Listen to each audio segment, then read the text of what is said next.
Boa noite, mais uma vez estamos aqui na nossa apresentação de estudo do livro do Makoto Fujimura, Arte e Fé, uma teologia do criar. Hoje nós vamos ver o capítulo 5 e 6 com a Darlene Usa. E hoje vai ter muita... O livro todo é legal, né? Mas hoje o capítulo 5 me cativou bastante. E nós vamos ver esse trecho, né? Esses dois capítulos com a Darli. E eu vou deixar com a Darli. Vou enrolar muito, não. Gente, muito obrigada. Boa noite, Darli. Com você. Boa noite, gente. Eu não vi ainda. Vamos, então, começar essa leitura dirigida do capítulo 5 e 6. Se a Rosana puder, por favor, partilhar o nosso PDF, é só para a gente ter uma direção mais ou menos do que foi, de pontos importantes que foram vistos no capítulo 5 e 6. E aí eu vou falar brevemente com vocês sobre esses dois capítulos e depois a gente abre para conversas e trocas, e fiquem à vontade para opinar, para dizer o que vocês concordaram, discordaram, críticas, etc. Capítulo 5, eu estou aqui com o meu livro.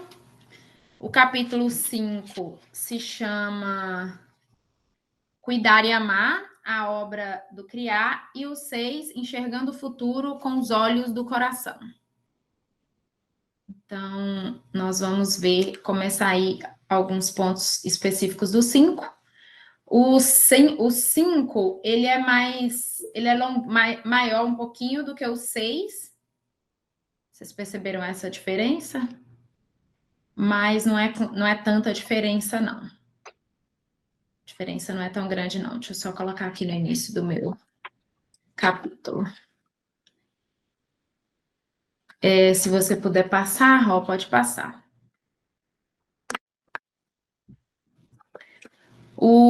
Gente, eu queria antes perguntar para vocês se vocês lembram desse autor que a gente falou sobre ele bem no início do livro. Eu acho que quem não estava aqui provavelmente, né, não, ou talvez possa conhecer o autor, mas não lembra porque não estava aqui na reunião. Mas na nossa primeira reunião, nós conversamos e falamos sobre o Frame, o John Frame, que é esse autor que tem um livro que fala sobre a doutrina do conhecimento de Deus. É um livro sobre epistemologia, sobre como nós conhecemos, como que se dá esse conhecimento, né? Como que Deus se revela a nós, como acontece esse processo, e por isso nós conhecemos, porque Deus se revelou a nós primeiro. E a gente viu isso lá na nossa primeira reunião, e é desse livro que saem essas três perspectivas aí que vocês estão vendo, que é o triperspectivismo. E aí, para quem... Gente, não tem ninguém aqui que lembra, não? Todo mundo ficou caladinho, ninguém falou? Teve alguém aqui na primeira reunião? Eu lembro de ter visto assistindo depois, né? Eu não estava na reunião, mas eu lembro. Ok. E aí a perspectiva normativa, né? Quais são as normas? Quais são as diretrizes que Deus tem para nós nas artes? Para cada contexto, perspectiva situacional, e para nós, indivíduos, né? Como nós aplicamos essas normas, perspectiva existencial.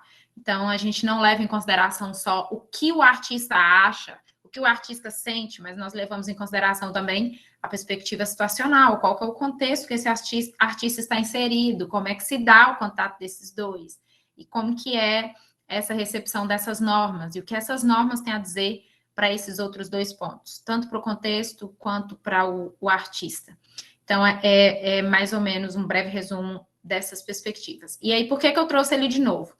Porque ontem, na hora que eu comecei a ler o capítulo, estava relendo o capítulo 5, me veio algumas perguntas sobre epistemologia, e aí eu falei, nossa, como eu preciso pensar mais epistemologia, como eu preciso pensar mais sobre como eu estou conhecendo a arte, e como eu estou fazendo, como é que está se dando esse processo, o meu processo de criação em arte. Porque o Fujimura começa o livro falando sobre uma receita de omelete.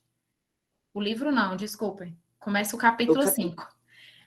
falando como é que se dá, né? Ele fala, ó, seguro 3 ovos frescos das minhas galinhas, e aí depois ele fala que os ovos estão quentes, ele descreve esse processo de fazer a omelete do chefe francês Jacques Pepin, preparando omeletes.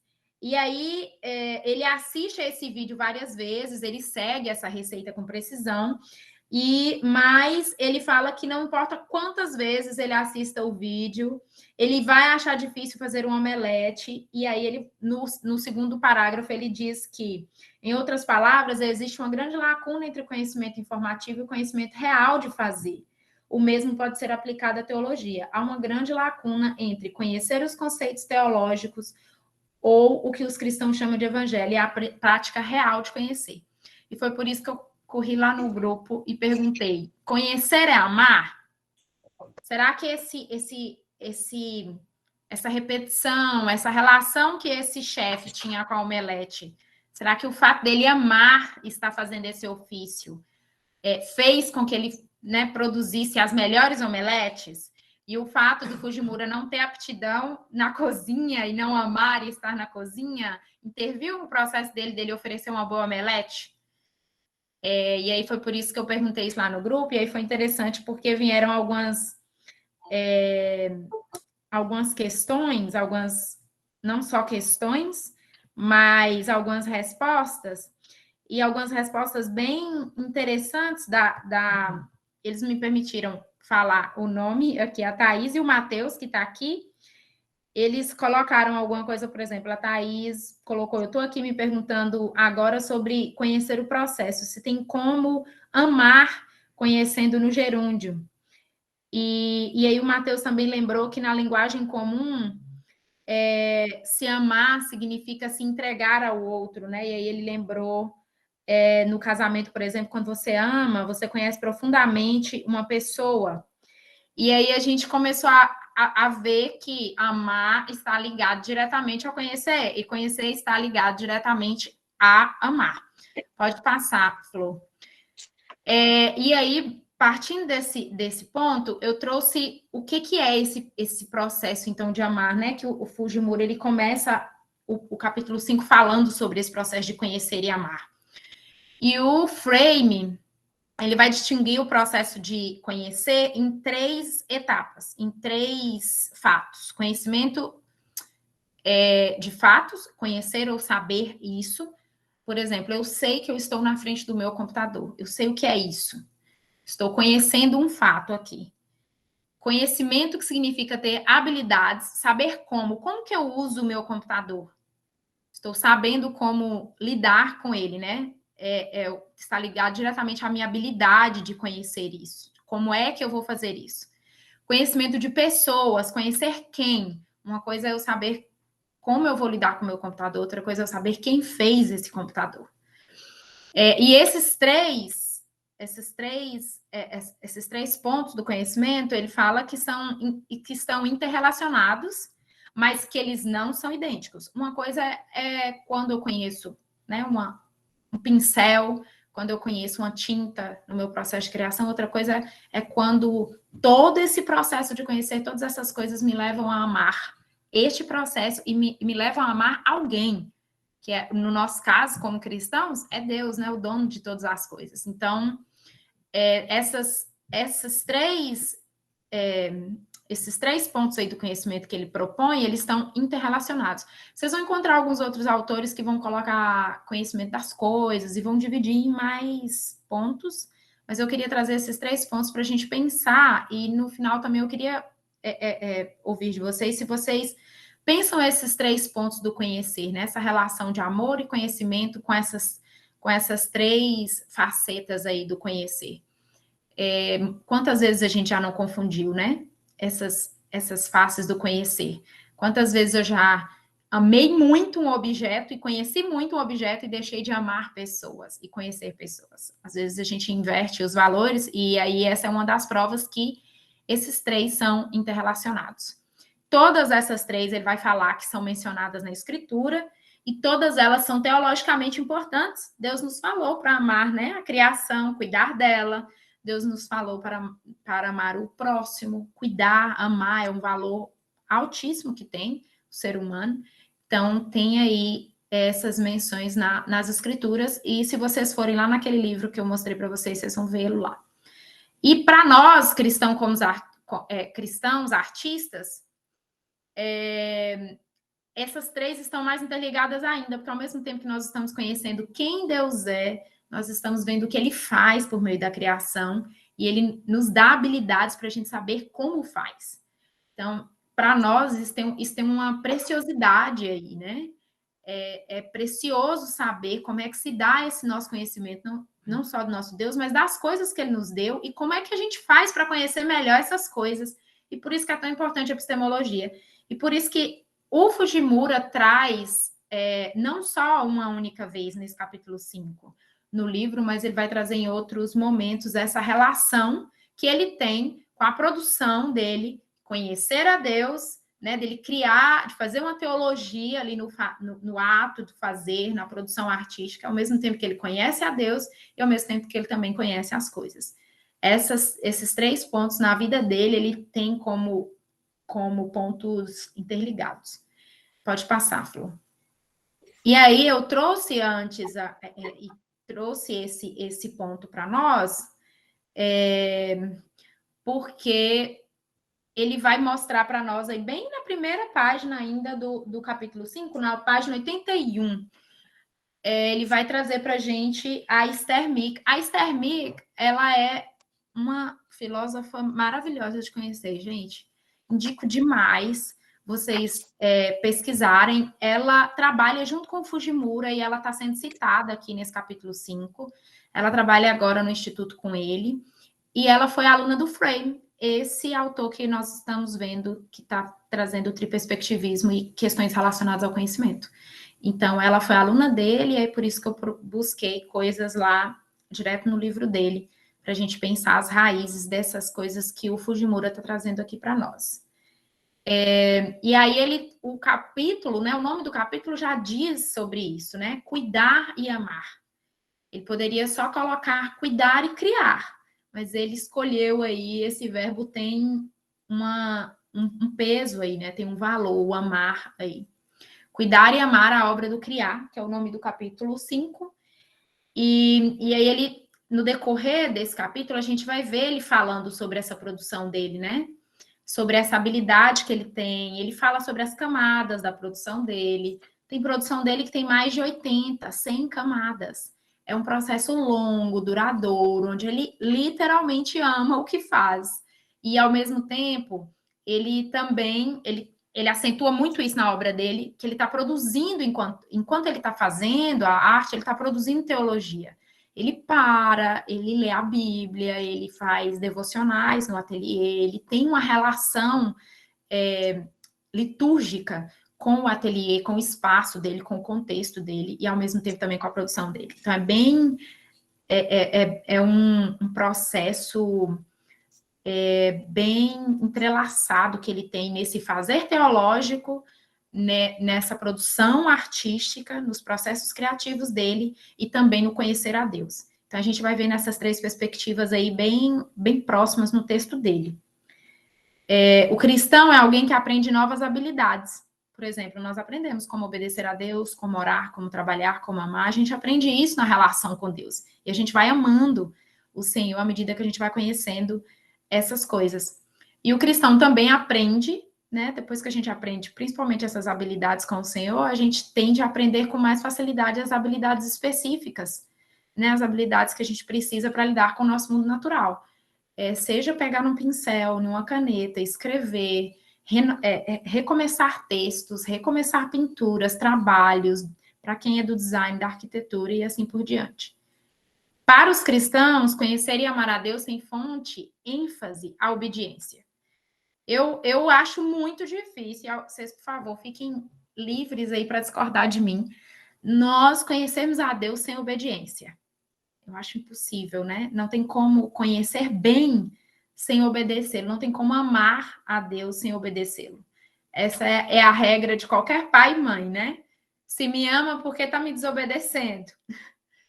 Então, não faz sentido nós, como cristãos, bons artistas, separar a obediência do amor e do conhecimento a Deus. Não faz sentido. É um tripé que nos é dado, né, para essa caminhada com o Senhor. Obedecê-lo, conhecê-lo, obedecê-lo. E todo esse processo, o amor ali envolvendo essa jornada de conhecimento com o Senhor. Pode passar, Flor. E aí o Fujimura vai trazer a Esther, como eu já falei para vocês, e ela, em um dos livros dela, Loving to Know, ela fala que se conhecer é cuidar em sua essência, cuidar conduz ao conhecer. E conhecer é amar, então amar será conhecer. Às vezes, assim, ela deixa tão intrínseco o processo que ela tem como sinônimo. Eu já ouvi outros autores dizendo que que é um diálogo e não necessariamente uma síntese, mas eu concordo com a fala da Esther nesse quesito, que eu não acredito que tem como a gente conhecer bem sem esse amor. Então, se você quer conhecer de fato, você vai amar, e se você amar, você vai conhecer. E que é um processo sintético, eu diria, não de artificial, mas acontece uma síntese aí, né, nesse processo de conhecer. É um outro livro que eu indico muito vocês procurarem e lerem, ou pelo menos os artigos dela, porque ela dá uma base muito bacana de como nós conhecemos melhor. E não só a Deus, mas diversos assuntos diversos temas para a vida. Então, acho que é uma boa leitura. Pode passar, Flor. E aí, nesse processo, ele está dizendo, ele trouxe alguns pontos depois, a partir da página 82, 83, principalmente no 82, que ele conta, né, mais sobre esse amar será conhecer, e ele traz também falas, ele descreve esse processo que ele tem, o processo artístico dele. E aí a gente dá para pensar aí esses 3 pontos, né, que ele está propondo desse processo. Criar em atenção amorosa. Não só criar, ou criar em atenção. Tem tantas pessoas que criam em atenção financeira, por exemplo, ou criam em atenção terapêutica somente. Já vi gente que produz arte só porque é terapêutico. Não tem uma relação maior que isso. Ou então produz porque eu produzo para vender. Eu crio porque eu tenho que vender e é meu sustento, sem relação afetiva, né? Quase que nenhuma, assim, bem reduzida. Então, ele convida a gente para pensar essa criação com uma atenção amorosa maior. E aí, se a gente vai pensar em amor, no caso do que o Fujimura está falando, se a gente pensa em amor, a gente vai conectar com conhecimento. Então, é bom a gente sempre estar lembrando que, para o Fujimura, seguindo essa linha da Esther, essa atenção amorosa está sempre ligada ao conhecimento, e o conhecimento sempre a essa atenção amorosa. E aí, essa obediência, como eu já comentei com vocês, né, que gera amor, e o amor que gera obediência. E como é que a gente percebe e vê isso nos nossos trabalhos, gente? Assim, toda essa filosofia de fundo, toda essa ideia de se relacionar com esse processo de criação com amor, com a própria criação com amor. Por exemplo, tem vários no percurso desse livro que ele cita, mas, por exemplo, neste capítulo, ele vai falar de 2 coisas: repetição e constância. Fujimura fala que tem uma obra dele que ele repete mais de 100 vezes a camada. Ele é um processo que... Deixa eu ver o nome aqui, se ele deu exatamente o nome. E tem também no capítulo 6, que é quando ele rala um tipo de material específico, e esse tipo de material gera um pigmento branco em pó. E aí ele vai fazendo várias camadas, porque às vezes ele quer que fique mais translúcido, às vezes ele quer que fique mais esbranquiçado, e ele faz mais de 100 camadas. Então, é um processo de repetição intenso. E constância, porque se você repete, você vai ter, né, de certa forma, tá ligado à constância. Então, imagine aí alguém que não para de produzir porque deu errado, porque a cor não saiu do jeito que queria. Ele tem constância.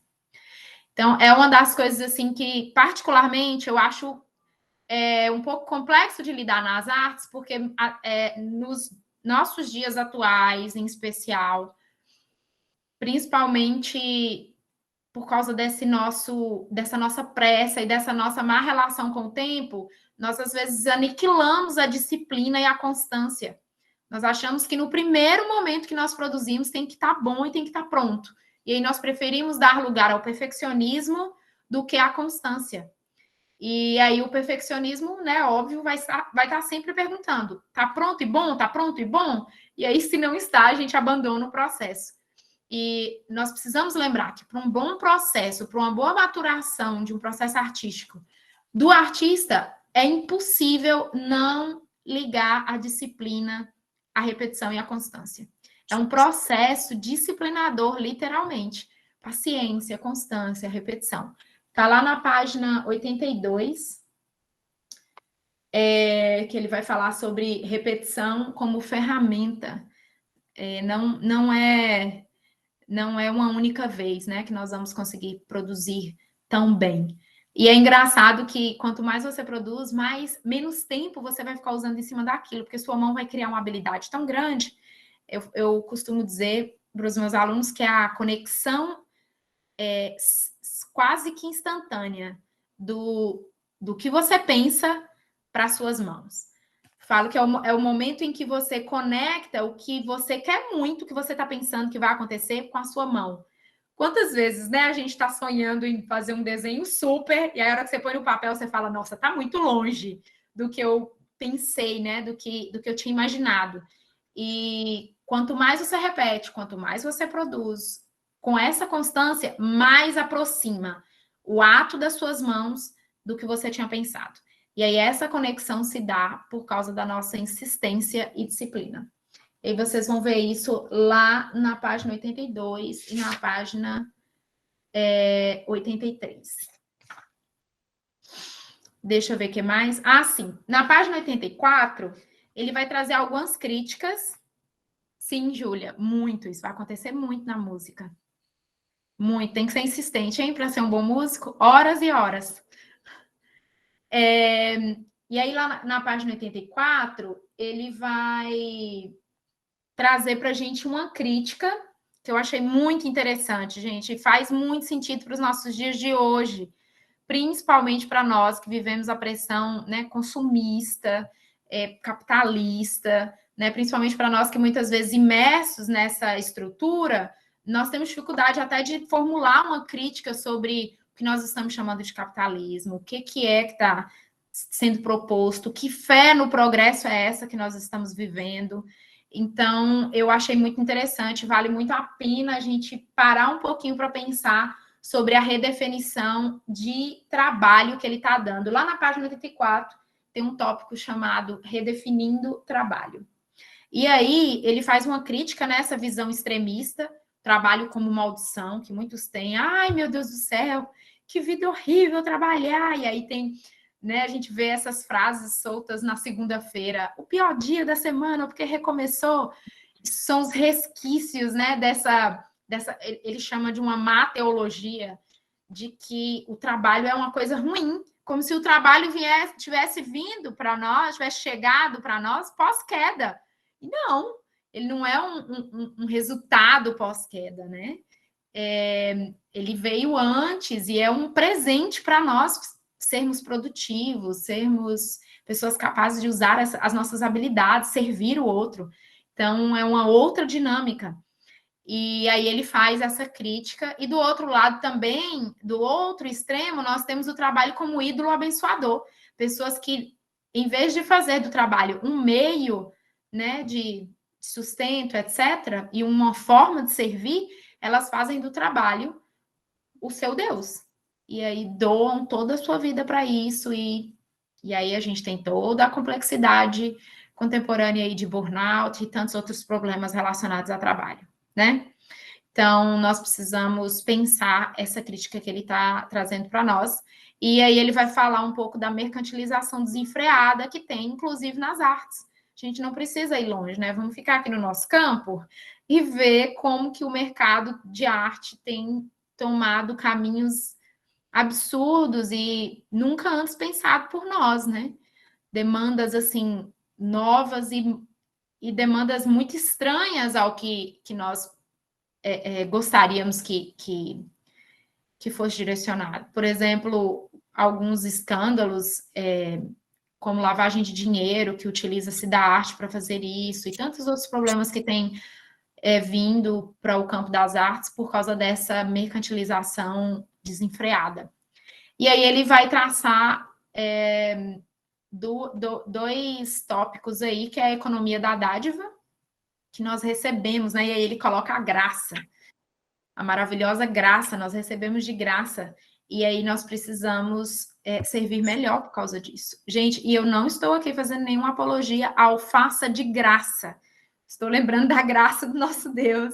Não estou falando para a gente falar de fazer de graça as coisas, porque a gente precisa, né? Artista, como qualquer um outro trabalho, precisa do seu sustento, precisa do financeiro, precisa do dinheiro, mas nós precisamos estabelecer parâmetros, normas plausíveis para essa nossa relação entre arte e mercado. E aí ele também vai colocar do outro lado a economia de mercado, que tem aí, né, sua fé no progresso e diversos problemas. Para isso, eu trouxe rapidinho, porque eu achei, assim, uma descrição maravilhosa desse ponto que ele traz nesse livro aqui, gente. Capitalismo e Progresso, um diagnóstico da sociedade ocidental. Recomendo muito a leitura desse livro. E aí, pode passar, Flor. Ele traz para a gente, esse autor, ele vai trazer para a gente a diferença que vem acontecendo, né? Essa mudança, a diferença que tem, diversas mudanças que aconteceram nos termos, diretamente nos termos, na nossa relação que a gente tem com a palavra economia. E aí eu achei bacana porque, como ele está falando de uma economia aqui, né, essa economia da dádiva e ao mesmo tempo também da economia de mercado, trazer isso para a gente.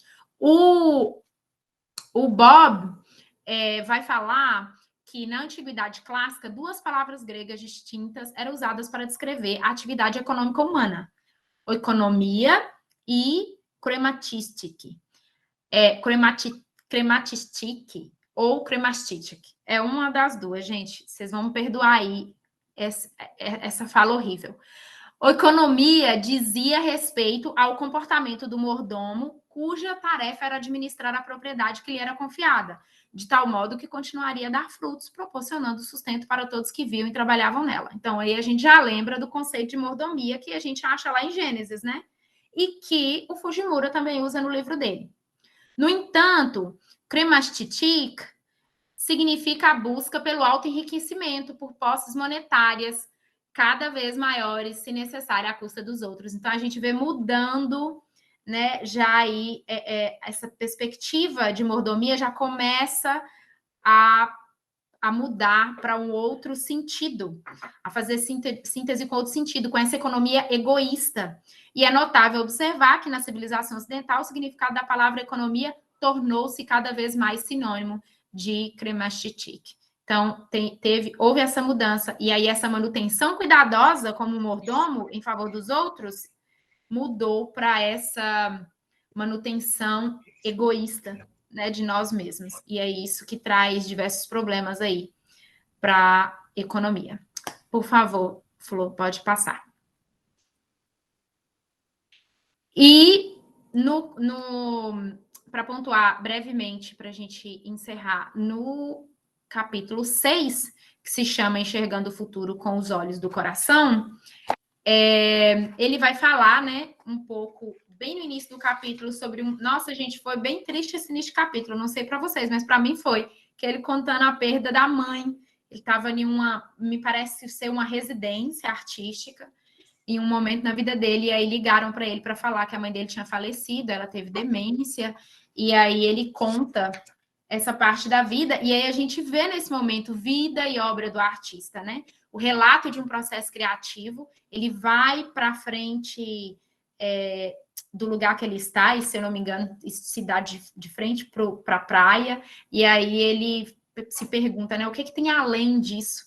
E aí, quando ele entra no Google e pesquisa o que tem além daquele lugar, tem o lugar, aí ele encontra no Google e descobre que ele estava olhando diretamente para Kamakura, no Japão. A direção que ele estava, ele pesquisou no Google e ele estava na direção dessa cidade que ele conhecia e que ele conheceu junto com a mãe dele. E aí ele conta como é que se deu esse processo. É uma parte bem triste do livro.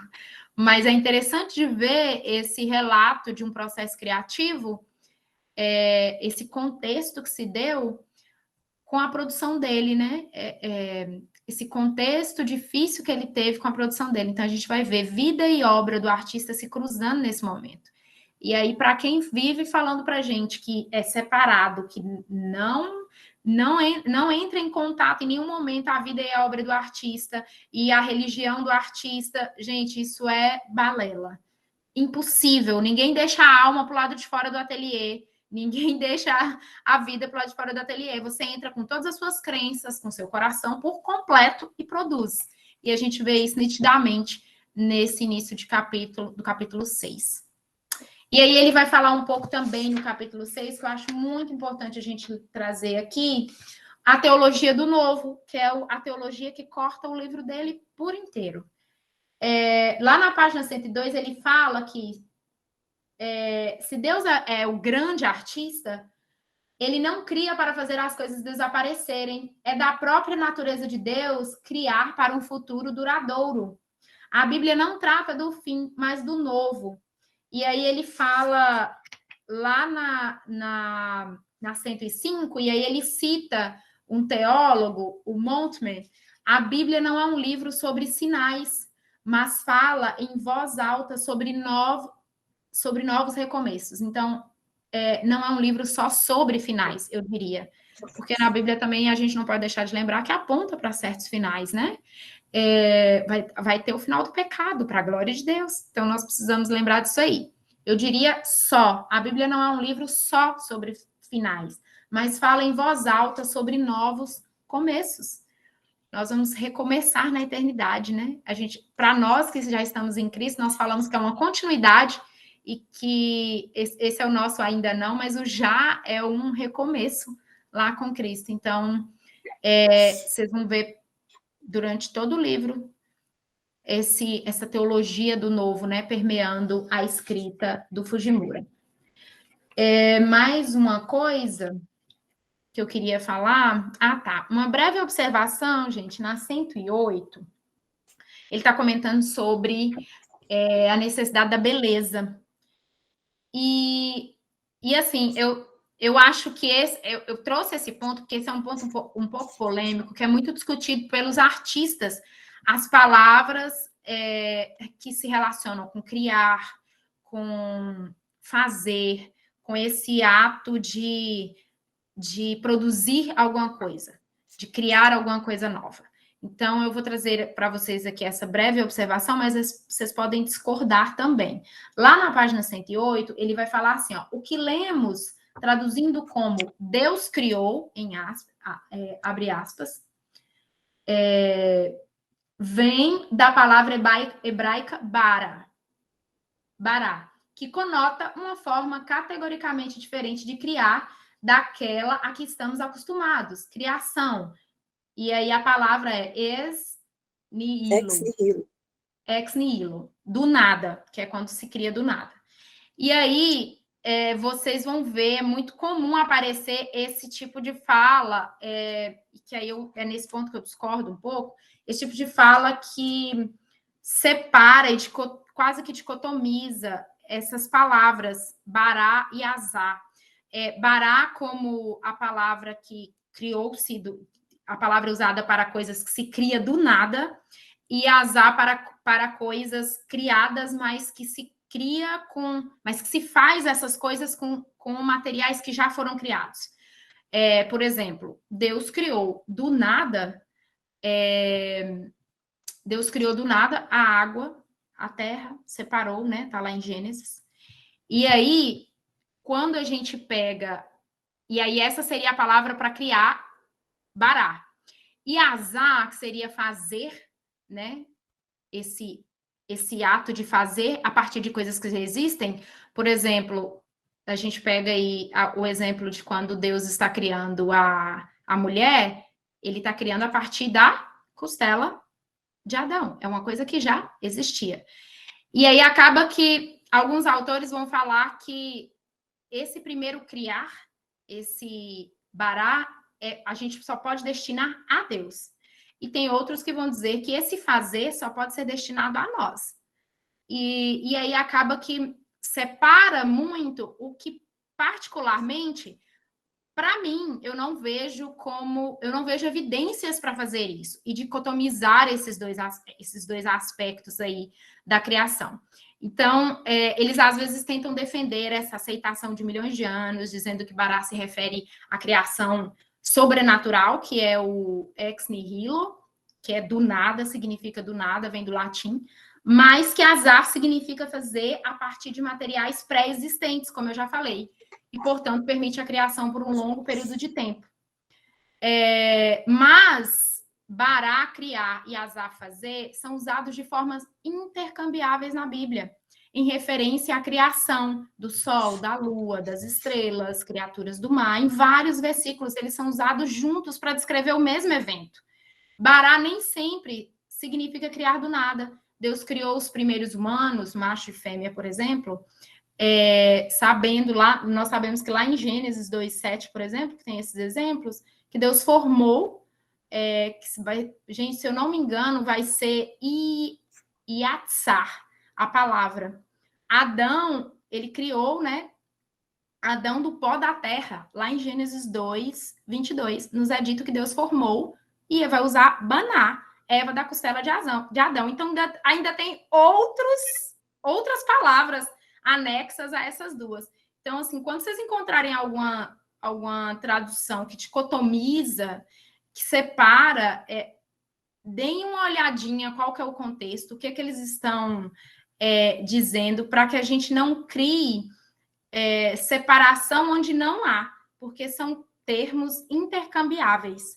E aí fazer essa forte distinção entre Bará, entre Azar, entre essa última palavra, essa Yatsar, é injustificado do que tentar dizer, por exemplo, que elas são intercambiáveis, que elas conversam, que elas muitas vezes estão no mesmo processo. E aí era esse ponto que eu queria trazer para vocês, especificamente da página 108. Deixa eu ver se eu lembro mais alguma coisa desse ponto. Acho que é isso. Gente, fez sentido o que eu quis dizer sobre essa exegese que ele faz dessas duas palavras? Eu não sei se é porque, para mim, particularmente na 108, ficou um pouco curto essa explicação e me dá essa impressão dessa falta de intercambiabilidade entre esses termos, sabe? Que a gente não lê, a gente gosta, né, muito de ler com essa visão grega, assim, isso significa isso, e fecha ali o significado da palavra, e nós podemos pensar esses termos mais conectados, intercambiáveis.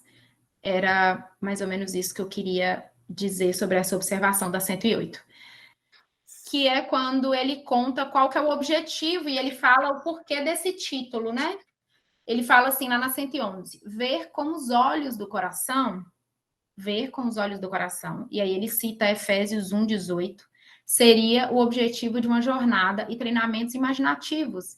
E as artes fornecem um veículo perfeito por meio do qual podemos passar da autoabsorção obstruída e desordenada, né, essa nossa vontade de ficar refletindo e ruminando sozinhos, para o corpo comunitário confiável, criar junto, estar em comunidade. E aí a gente lembra da igreja aqui.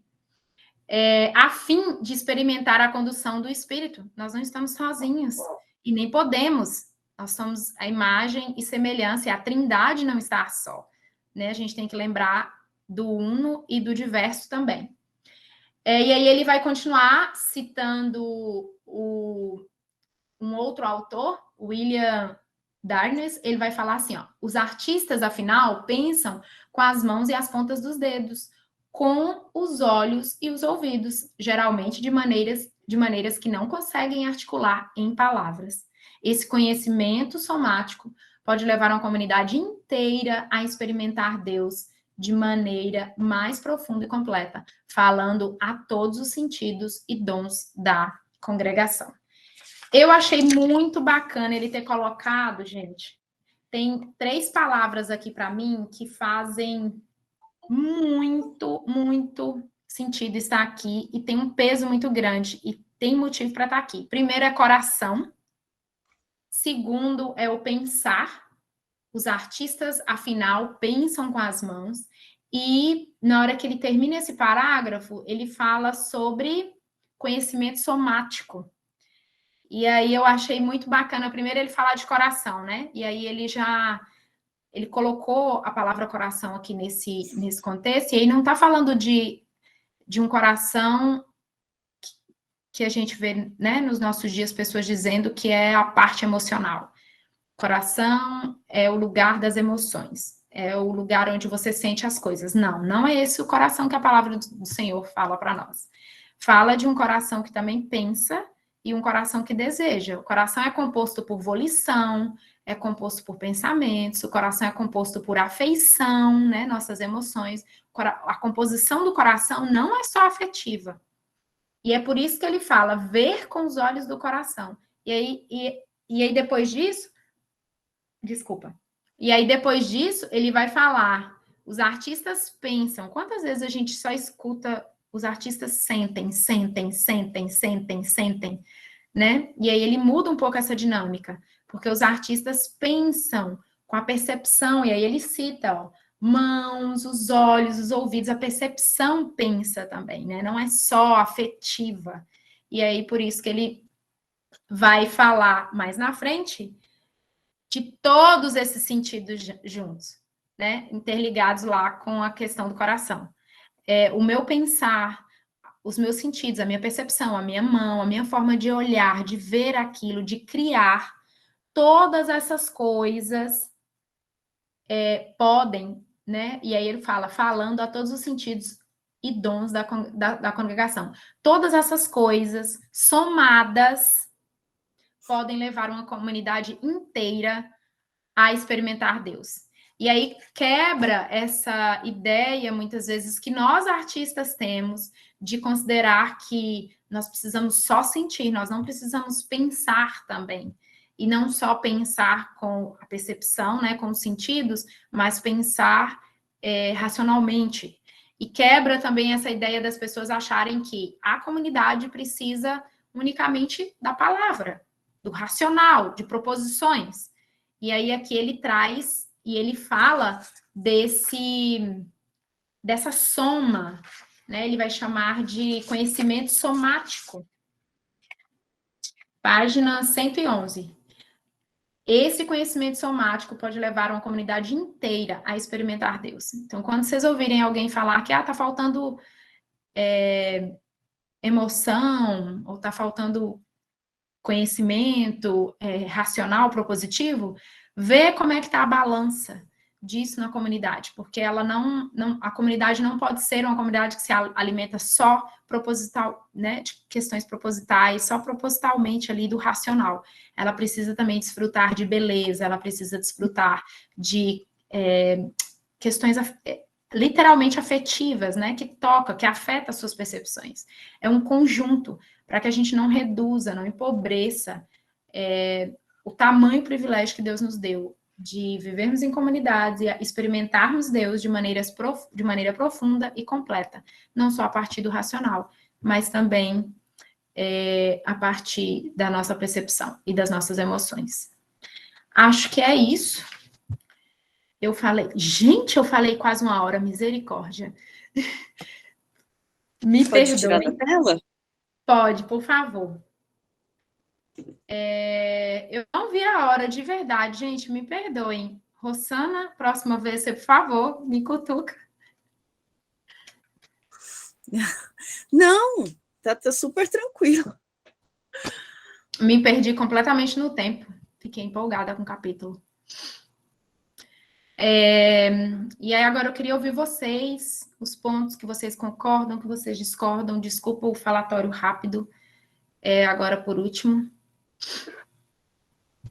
Darli, você está com aquele tempo ou não? Tenho mais 20 minutos, então, por favor. Beleza. Então, eu vou só pedir para que, claro, quem tiver pergunta, só tenta condensar, porque ela hoje está com tempo restrito, né? Perdão. Então, para a gente aproveitar da Darli apropriadamente. Acho que Matheus, quem levantou primeiro? Não sei, tem mais alguém? Alguém tinha levantado a mão. Vitor. Então, Matheus primeiro. Pode ir? Por favor. Então, lembrei aqui do começo do livro de Agostinho, da Confissões, que ele fala que o nosso coração ele vive inquieto enquanto não repousa em Deus. E para mim, nessa conversa sobre arte, é muito interessante porque o fazer arte é louvar a Deus, né? Então, nosso coração está inquieto e buscando criar algum tipo de arte, mas quando a gente se conecta com Deus e cria uma relação com Deus, toda a nossa arte se transforma de alguma maneira em louvor, quando a gente coloca o nosso coração nele. Então, fiz essa reflexão aqui, né? Toda vez que a gente for fazer uma arte, que a gente se lembre que a gente vai estar louvando a Deus com a nossa arte, seja de maneira cognitiva ou de maneira visual, como você colocou aí.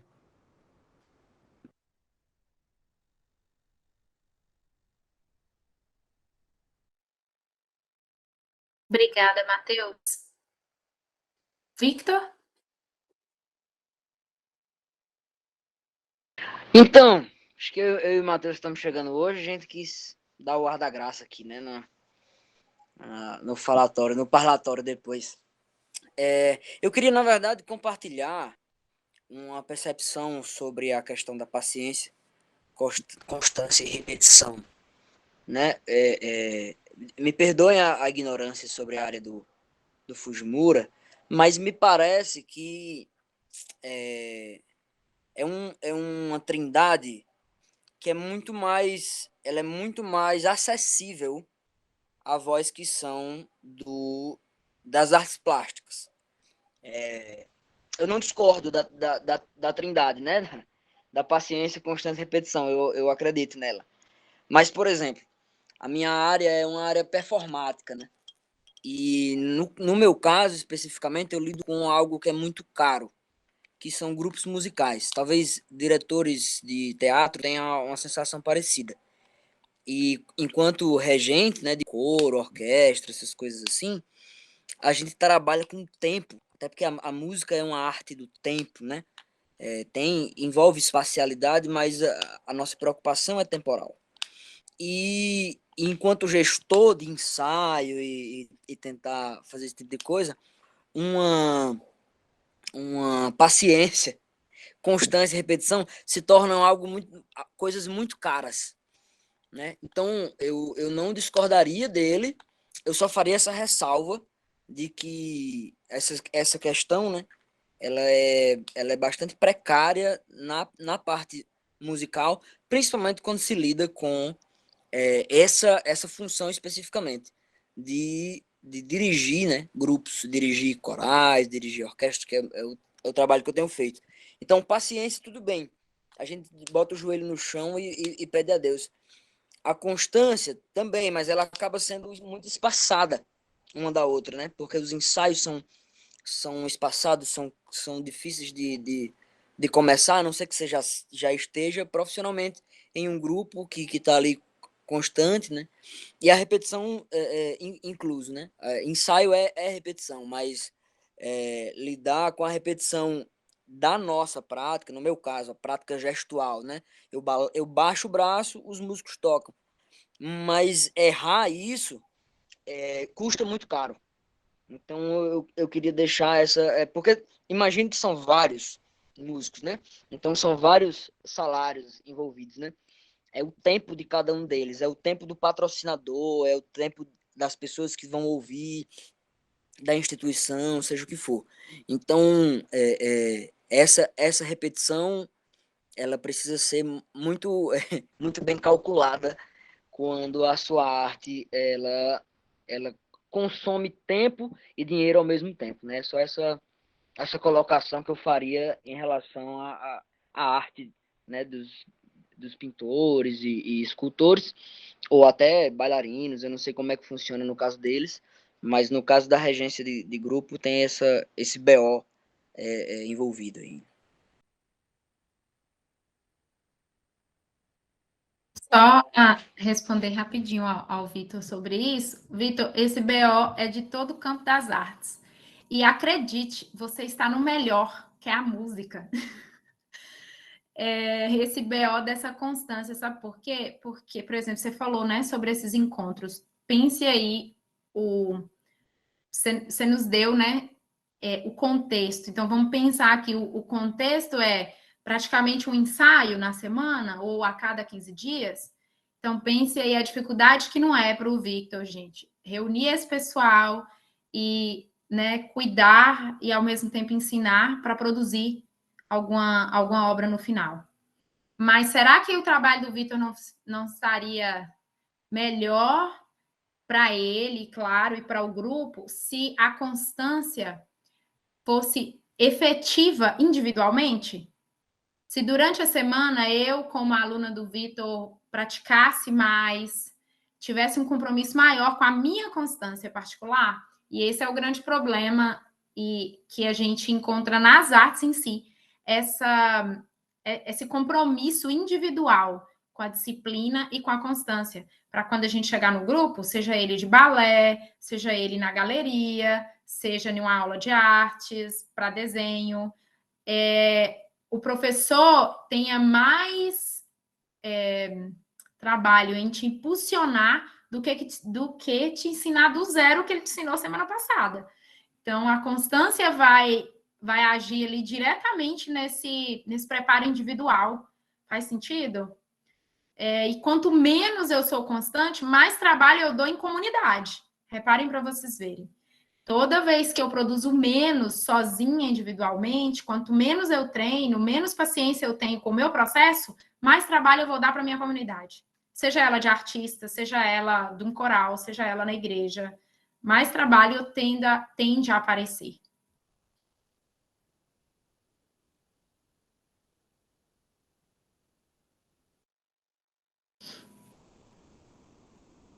Gente? Ellen? Quem mais? Ellen? Ellen? Boa noite. Eu sei, cheguei super atrasada, né? Desculpa. Mas eu cheguei numa parte que a Darli falou sobre conhecimento somático. E o que seria? Eu queria só uma explicação assim rápida, né? Eu sei que está no tempo curto já. O que seria esse conhecimento somático para o Makoto Fujimura? Porque quando fala conhecimento somático, para mim, que sou da dança, a gente entende como o campo da educação somática, que é um campo investigativo do movimento. Né? E aí tem vários métodos, né? Enfim, gyrokineses, Klaus Viana, enfim, outros. Mas, assim, que tem como base uma filosofia do empirismo radical. Aí, por isso que eu queria agora entender, assim, qual é o contraponto do Makoto Fujimura com esse nome de conhecimento somático, assim, eu queria entender exatamente. É isso. Se puder explicar, assim, rápido, né, enfim. Então, Ellen, que bom te ver.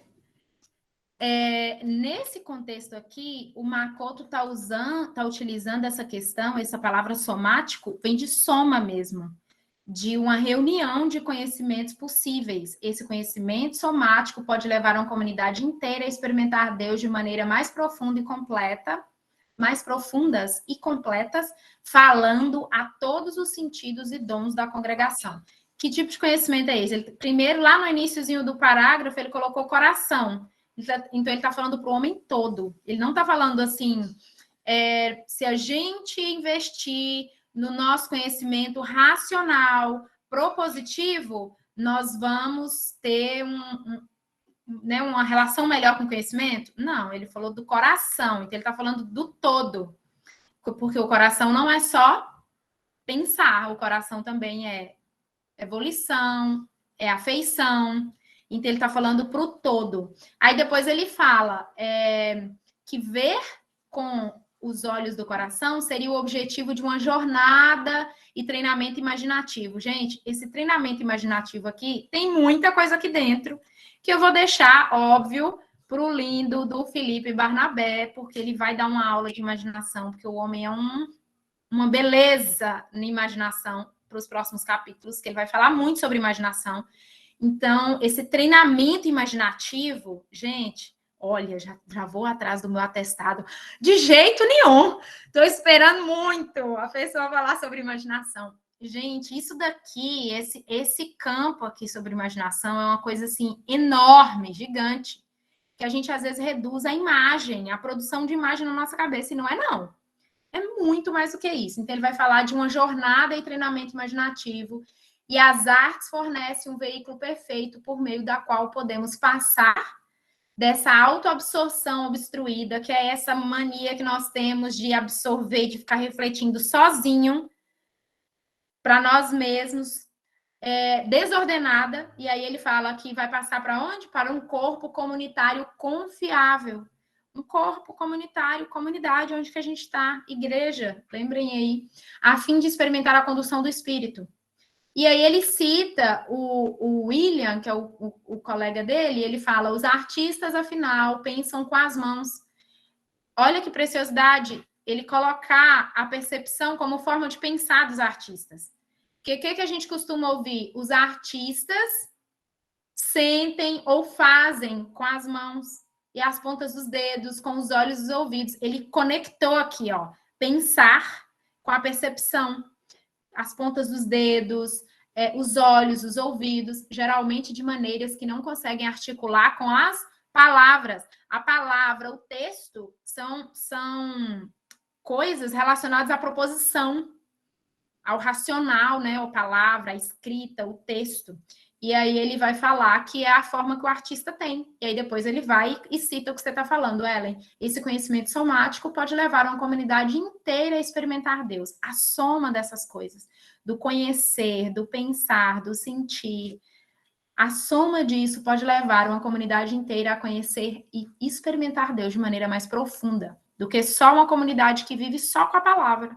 Ou até uma comunidade que vive só com a imagem, só com a arte. Uma comunidade que vive só com arte, gente, é uma comunidade empobrecida. Uma comunidade que vive só propositivamente, por meio da palavra, é uma comunidade empobrecida. Ela precisa da completude. Deus nos fez completos. Percepção, conhecimento, razão, emoção. Não faz sentido separar. Fez sentido que eu tentei explicar? Ainda estou orando por dons de explicações melhores. Gente, vocês já oraram por mim essa semana? Então, vocês têm que falar para mim se está fazendo sentido.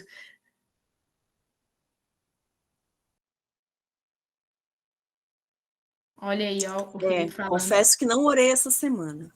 Tem que orar por mim. Falar, Senhor, ajuda a Darli a organizar as sentenças para que eu entenda com mais rapidez. Gente, temos que orar pelo Vitor também. Meus caros, aproveitem. Essa é a chance. Quem sabe no próximo encontro, na Conferência Nacional, tenhamos uma... Como é que fala? Um mini shop do... O que é? Mini shop... Um curso da Darli. Imagina, ó. Não, eu achei que você ia falar Barnabé. Não, também, por que não, né? Gente, ele mas que é que você mete a mão na tinta. Quem sabe tenha, não, eu estava imaginando workshop de pintura com a Darli, hein? Ó. Próxima Conferência Nacional. Ó. Eu ia gostar. O Barnabé, enquanto ele ia falar sobre imaginação, eu ia ficar pintando com vocês. Mais alguém, gente? Mariana, Júlia, Felipe?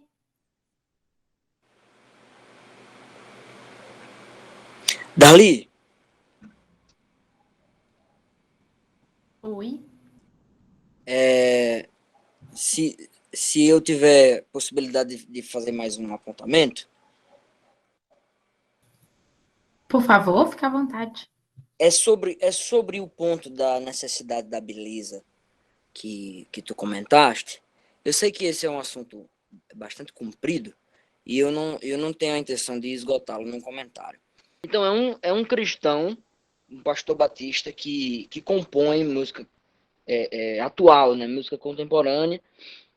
E eu fiz uma entrevista com ele, eu tenho ela por escrito, e eu lembro de uma das perguntas que eu ter feito a ele, né, sobre justamente isso, sobre a relação entre a cosmovisão dele, e a gente tem esse papo de cosmovisão mesmo, assim, nesses termos, e a apreciação da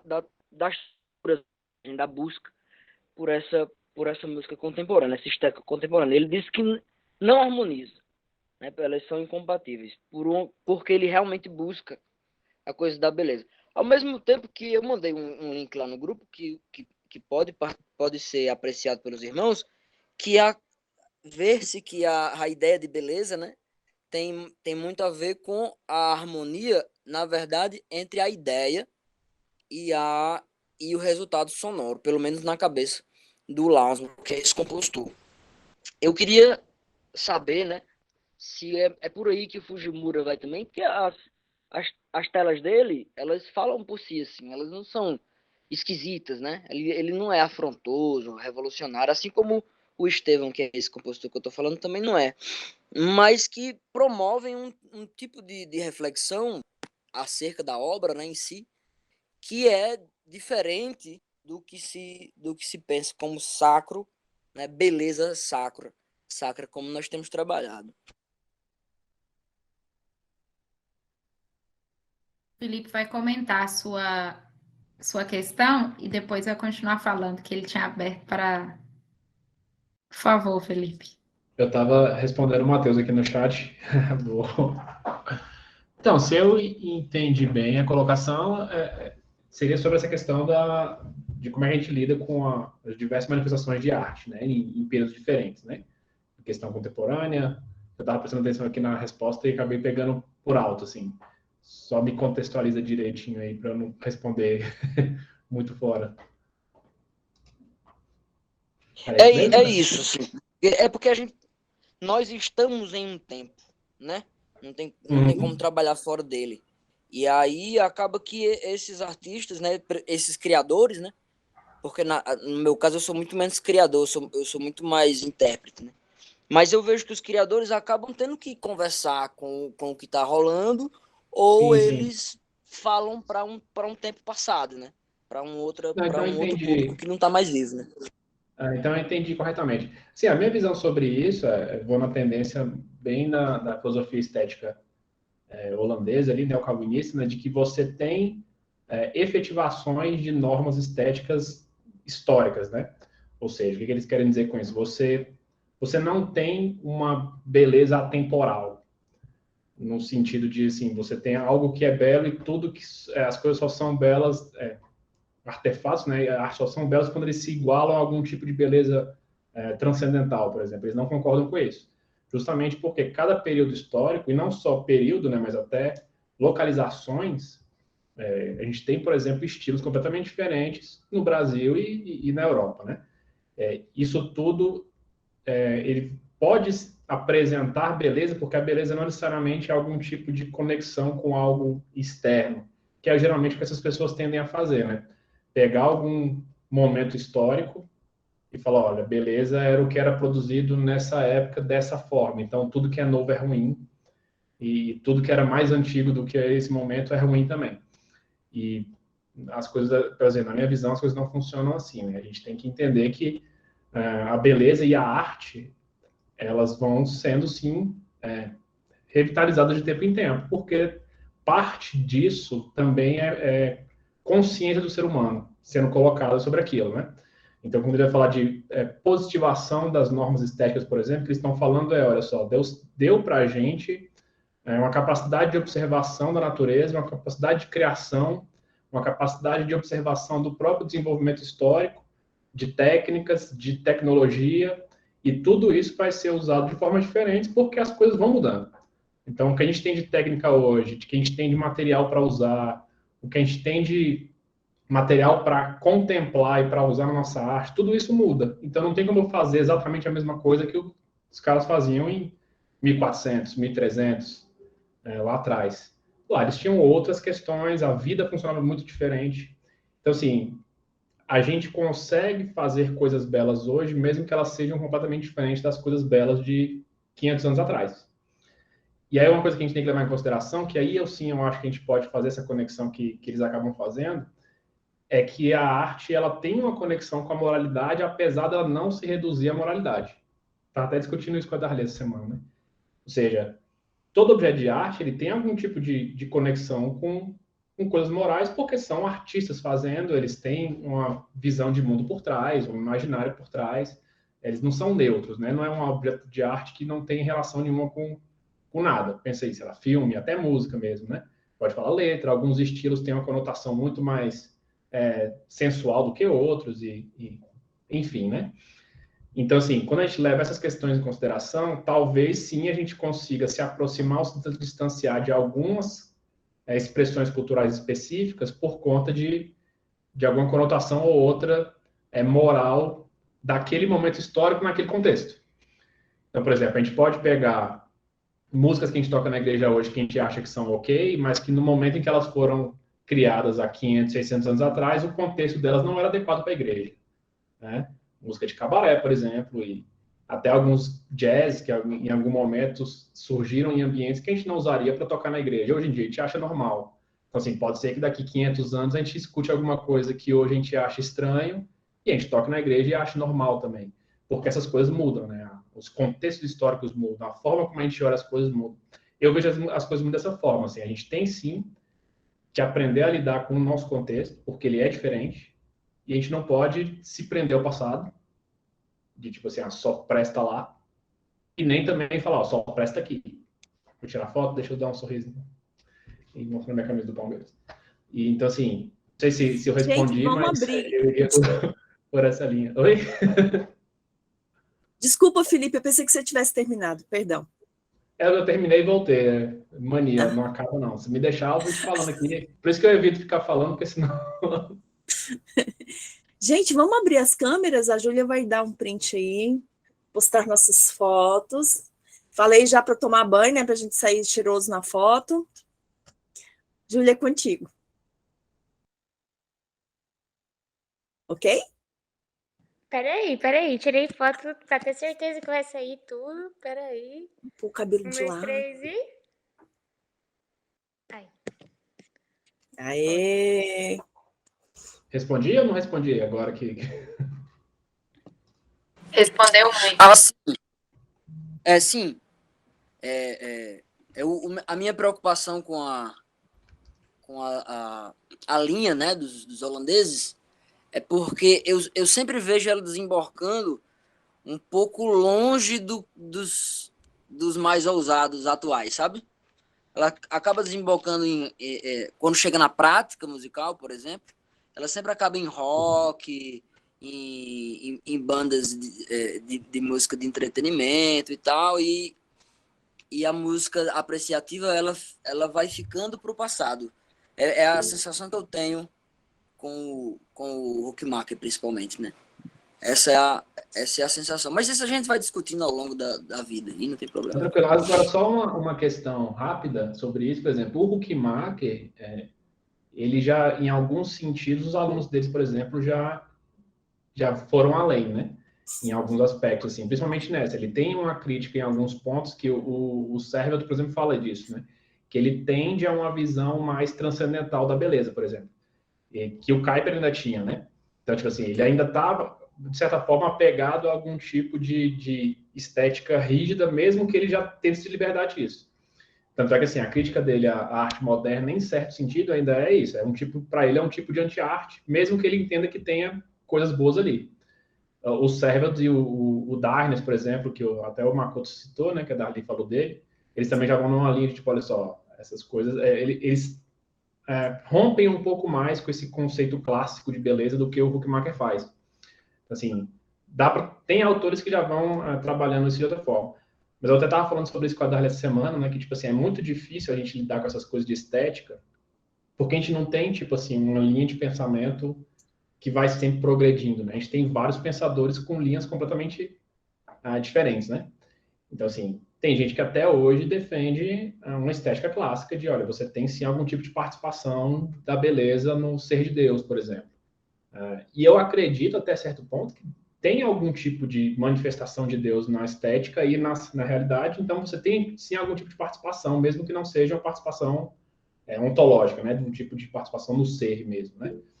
Mas, assim, você não pode reduzir a arte toda a isso, porque você tem também manifestações contextuais, estéticas. Então, assim, é muito difícil lidar com esses assuntos, porque a gente não tem definições, né? A gente meio que tenta pegar tudo que a gente leu e criar alguma coisa coerente para a gente trabalhar no nosso contexto, né? Porque a gente tem que pegar esse conhecimento e levar para E tá prática, tudo né? bem. Faz E tá tudo parte, bem, né? tudo bem. Faz parte do nosso trabalho. Exatamente. Meninos, só um instantinho. Darli, seu horário tá ok? Tá? Então tá bom. Vamos para o... Ai, meu Deus. Sumiu o nome dele. Pro Robert. Robert. O Robert. Isso. Boa noite, gente. Só para falar que também é a minha primeira reunião, eu estou muito feliz. Que assunto legal, que pessoas maravilhosas. Que beleza! Bem-vindo, Robert. Obrigado. Eu queria só puxar esse gancho, porque eu percebi, Felipe, enquanto você falava, o Fujimura ele vai mais nessa vibe, né? De enxergar essa beleza, assim, encontrar, quando ele fala, é transcendental, eu percebo algo assim nele. Estou percebendo mais ou menos por aí mesmo? Ele tem, sim, apesar de, assim, ele não é completamente clássico, né? Porque a galera que geralmente vai para essa linha, eles tentam fazer algum tipo de conexão mesmo, quase ontológica mesmo, assim, algum tipo de manifestação mesmo da beleza, que seria um ideal, assim. Ele tem, sim, um pezinho nesse ponto, mas eu acho que também, como ele tem muita influência ali da galera holandesa, ele acaba tentando sair, né? É como eu falei, tipo assim, é difícil a gente filtrar 100% isso, e até porque eu não acho que você tem que fazer uma desconexão completa entre uma linha clássica e uma linha, sei lá, mais contemporânea. Assim. Eu acho sim que a gente consegue entender, até porque, por exemplo, se você pega a linha holandesa, né, vamos colocar aqui neocalvinismo, que você tem normas na realidade que são positivadas, né? Você enxerga normas de Deus na realidade para a estética, de como é que a estética tem que se dar. E essas normas, elas podem ser enxergadas em momentos diferentes, de formas diferentes, que os estilos são justamente isso, né? Então, em algum momento, essas normas foram positivadas como uma arquitetura clássica, em outros momentos como um gótico, em outros momentos como um modernismo. Tudo isso tem bom e ruim, porque a gente sempre continua sendo gente falível, tentando interpretar a lei de Deus, que não é uma lei proposicional, né? Não está escrito lá 10 normas da arquitetura contemporânea para o século XXI. Não existe. A gente tem que tentar caminhar com o que a gente tem à disposição. Então, é normal que a gente tenha bom e ruim em todos os momentos. É normal. Então, por isso que eu falo assim, eu acho até ok o cara, às vezes, ficar preso em algum conceito um pouco clássico, desde que ele não tente impor isso como uma norma estética válida para todos os períodos. Mas eu acho ok ele falar assim, não, a gente tem sim que procurar algum tipo de beleza e ele vê essa beleza como algo além da subjetividade dele, entendeu? Então, assim, acaba que não é uma visão, pelo menos no Makoto eu não percebo isso, não é uma visão de beleza necessariamente como algo pré-existente que a gente tem que tentar alcançar. É mais como, tipo assim, eu estou fugindo de uma visão de beleza que é a minha expressão de subjetividade apenas. Eu sei que tem alguma coisa na realidade que está ali que eu estou tentando encontrar. Mas ele tenta meio que juntar os dois, né? Que na minha visão acaba sendo mais ou menos o que eu considero correto, assim, de você saber que tem uma parte que é a expressão sua, mas você também saber que tem uma parte que Deus colocou na realidade, que você tem acesso a ela, e aí entra a imaginação, a gente vai falar um pouco sobre isso, né? A imaginação é um tipo de apreensão da realidade diferente do racional, e você tem também normas de Deus e a própria ser de Deus, né? Manifestado na criação. A Bíblia vai falar sobre isso. Então, assim, como é que você junta tudo isso e faz um artefato de arte? Aí a gente vai para várias teorias estéticas diferentes, né? Todo mundo está tentando conectar essas coisas todas. E o que eu acho, até usando o exemplo da Darli do Frame, é isso. O Frame ele tenta equilibrar essas coisas. Olha só, você tem subjetivo, você tem normas e você tem histórico, né, contextual. Como é que você junta tudo? Você tenta tentar em equilíbrio, mas você não tem uma regra rígida de, olha só, o centro é aqui. Você tem essas coisas todas acontecendo e é como eu falei, o Vitor colocou bem, né? Faz parte do nosso processo como artistas e criadores tentar equilibrar essas coisas do melhor possível. E sabendo que a gente vai errar. Faz parte, né? E nem necessariamente o erro vai ser uma coisa ruim, porque a gente vai continuar produzindo. Isso o Makoto fala muito bem, né? A questão de, olha, a constância muitas vezes é isso, continue. Não tá bom, foi criticado, enfim, continue, porque a gente vai tentando se aproximar, né? O processo de santificação, né? Conectando ele com a arte, ele faz parte disso, você tentando melhorar cada vez mais, né?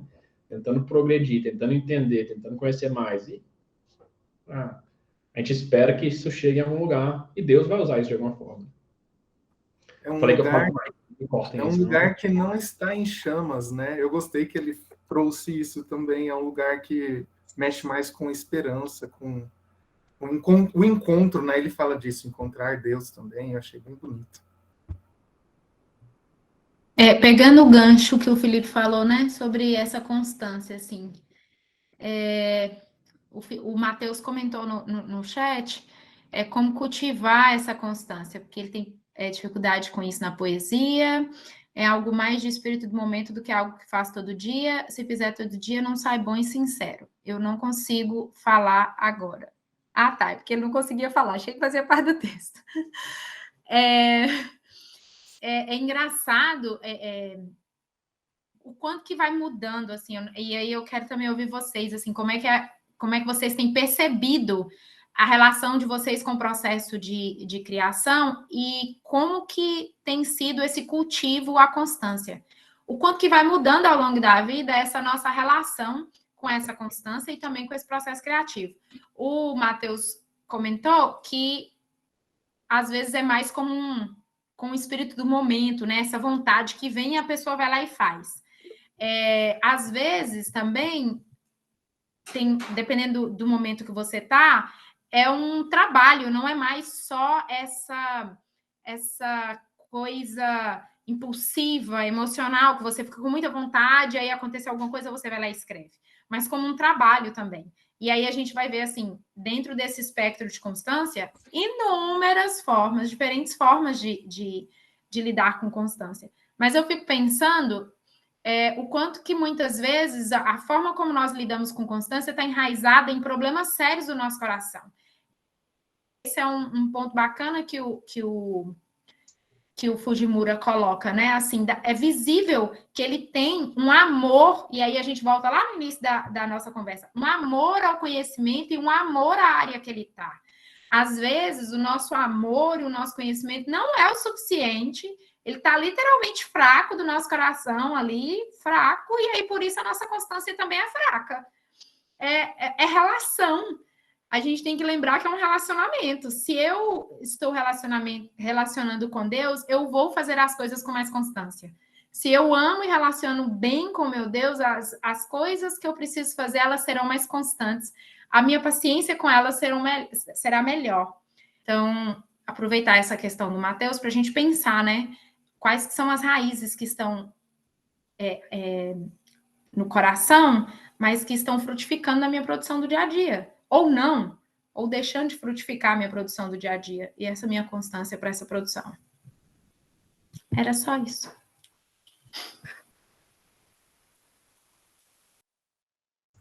Eu vou falar em primeira pessoa, tá? Então, Matheus, não é com você.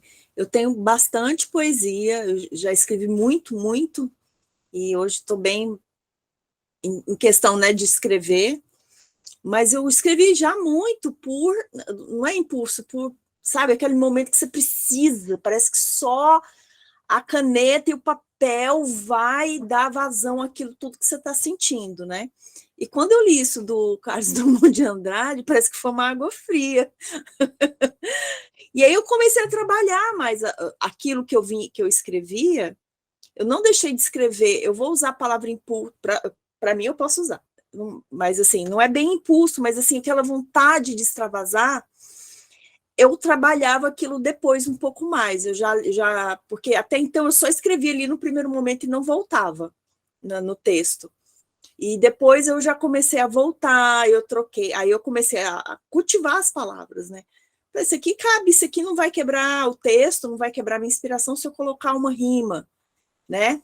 Então, assim, isso foi o que funcionou para mim. Ok, que não é um texto, digamos, intocado, mas ele também não deixa de estar meio trabalhado, né? Foi o meio termo que eu cheguei. Né? Então, eu volto no texto que eu escrevi 1 ou 2 vezes, né? Sem trocar o que eu estava sentindo naquele momento, mas lidando ali melhor com as palavras. Isso é o que aconteceu comigo. Era isso. É isso, na verdade. Sim, e assim, na minha prática, ao escrever, às vezes surge de uma maneira, né, espontânea, impulsiva, mas o que eu tenho tentado fazer é estudar um pouco de teoria da poesia, ler alguns autores diferentes, para esse pré-escrita ele fluir melhor e na hora da escrita aquilo ser mais bem trabalhado. O pós, eu tenho um pouco de dificuldade ainda de mexer em algumas coisas, porque parece que vai perder o sentido original da coisa, né? Por que eu escrevi aquilo? Acho que muda um pouco. Mas isso realmente treina o nosso coração para mostrar que a gente não pode ser tão inconstante, mas ter disciplina na vida espiritual, disciplina na escrita, né? Essa constância vai trazer mais beleza para aquilo que a gente tem a criar. Mas no meu caso, principalmente quando eu estou triste, é quando a criação ela flui melhor. Parece que eu fico revoltado com Deus, com as coisas, e aí surgem 1000 palavras para dizer para Deus e para as pessoas, mas na hora da felicidade parece que essas palavras somem. Então tem isso a ver com o humor também, né? Como que o nosso coração se afasta de Deus, e aí você fica revoltado e quer falar coisas, mas quando você está feliz, você não tem vontade de orar, você não tem vontade de escrever e nem de fazer arte. O que deveria ser o contrário, né? E a gente vê tudo que Deus nos faz, a gente se alegrar, a gente escrever, a gente louvar, né? É o que eu penso.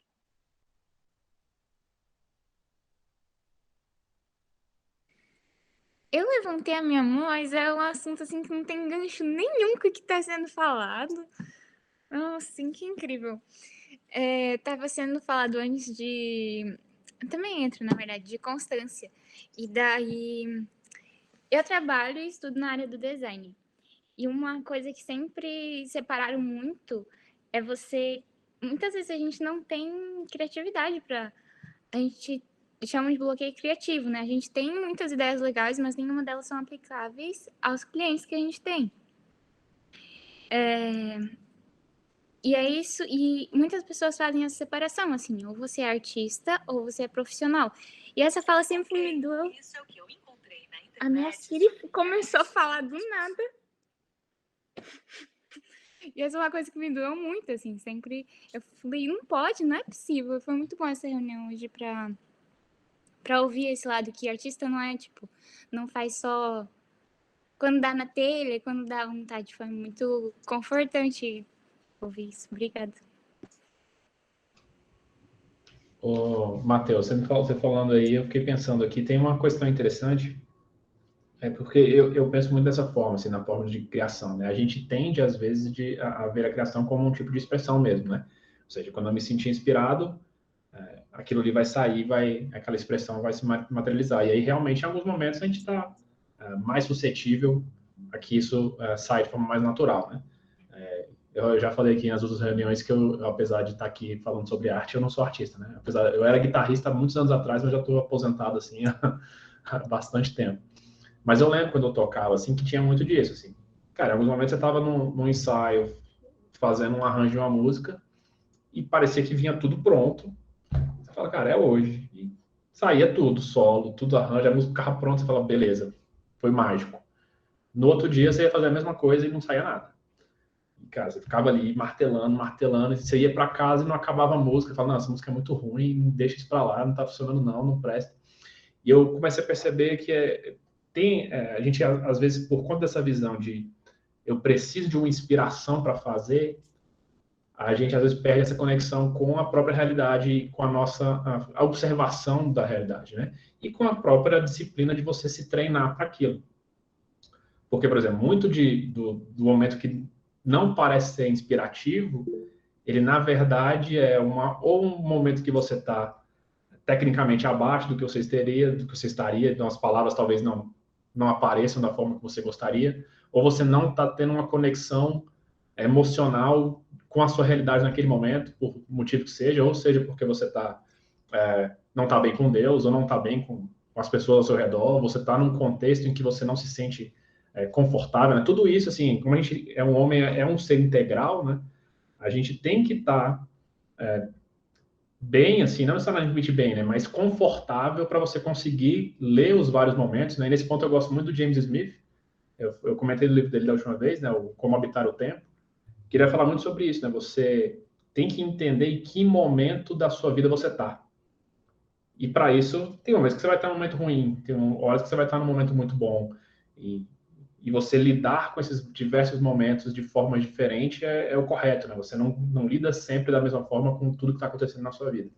E por que eu estou falando isso? Porque quando a gente vai criar, se você entende em que momento da sua vida você está e você sabe, ou seja, você já tem todo o arsenal pronto de palavras para usar para conseguir expressar aquilo que você quer passar naquele momento, talvez a criatividade flua mais fácil e as inspirações apareçam com mais frequência. E não é porque você se tornou uma pessoa melhor, é simplesmente porque você talvez conseguiu ver a sua realidade e você tem agora as palavras para expressar o que você sente naquela realidade. E talvez você, assim, né, você colocou a sua experiência, eu fiquei pensando, talvez você se condicionou a conseguir expressar melhor quando você está numa situação específica. E você ainda não aprendeu a se expressar em outras situações. E aí, como é que você faz isso? Que aí seria a constância, né? O que eu posso dizer deste momento, assim? Esse momento que eu estou passando agora, que é um momento diferente dos outros que eu já consegui escrever. O que eu posso falar sobre ele? E aí entra o que a Rosana estava falando, né? Às vezes você vai escrever um primeiro texto ali, como é uma coisa nova, é um sentimento novo, é uma observação de um momento diferente que você não está acostumado, você acha aquilo estranho e ruim, porque você não está acostumado com aquilo. E talvez você tenha que voltar naquele texto, mas aquilo vai meio que se retroalimentar, né? Porque você vai ver aquele texto, aquilo vai, né, te alimentar com novos sentimentos e você talvez consiga mexer naquilo de uma forma melhor. Eu comecei a pensar muito assim, de tipo, hoje eu escrevo mais, né? Eu mexo mais com tradução do que com escrita de fato, mas eu escrevo mais e de tradução tem muito disso, né? De você, às vezes, você está num dia que você não consegue pensar em nada, de sinônimo de nada, e a tradução parece que você está Google, assim, né? E tem momentos, não, o negócio flui, você escreve, você termina de ler, você fala, nossa, sou um gênio da escrita do português aqui, porque consegui deixar... E às vezes é simplesmente uma questão de, tipo assim, contexto. Esse assunto eu conheço mais, nesse momento eu estou muito mais confortável com isso. As palavras que esse cara usa são palavras que eu já conheço e eu sei utilizar de forma adequada. Então, assim, acho que eu estou colocando essas coisas todas para mostrar que, assim, é um todo integrado. Não é só expressar aquilo que você sente, porque expressar sempre vai ser alguma coisa momentânea. Você vai se expressar melhor em algum contexto ou outro. Mas você aprender a se expressar em vários contextos, aí inclui aquilo que eu falei, né? Observação, leitura de outros poetas, como é que esses caras se expressaram nesse momento, né? Como é que isso surgiu, lidar com a realidade, aprender a observar a interpretação da cultura. Acho que tudo isso vai se conectando aí, principalmente conexão com Deus, né? Aí, que vai deixar a gente muito mais humano, né? Muito mais interessantes, né? Colocar assim. Já falei demais. Eu vou ponderar, não vou falar nada assim. O assunto do Mateus me lembrou duas coisas. Um autor chama Jean-Christophe Ruffin, ele escreveu o livro Vermelho Brasil, maravilhoso, virou filme. Eu li, gosto dos livros dele, e um dos melhores livros que eu já li, é esse que eu vou falar dele agora, o Abissínio. E lá no fim, vou dar um spoilerzinho, ele fala assim, que ele acompanha os escritos de uma pessoa, enfim, né? E no fim ele fala que ele casou E ele parou de escrever. Aí ele fala, pessoas alegres não costumam escrever. Elas... E aí eu lembrei disso aí. E o último episódio do Sandman também, o cara tem uma crise, né, de criatividade. E aí ele quer ter criatividade, não, sei lá, para viver, né? Ele quer que tenha criatividade, voltando àquilo que a Darli falou do livro, né? Da economia pela economia, né? Ai, qual é o termo? Economia monetária, né? Aí, mas muito interessante também, eu gostei. Então, vamos escrever também quando estivermos felizes, né? Eu me vi um pouco em você, Matheus, que coincidentemente, eu escrevia também quando eu estava muito triste. Aí, Que legal, gente. Eu achei que era aí só quando comigo, eu tô feliz, mas não escrevo. tamo junto. Esse senso coletivo é muito legal.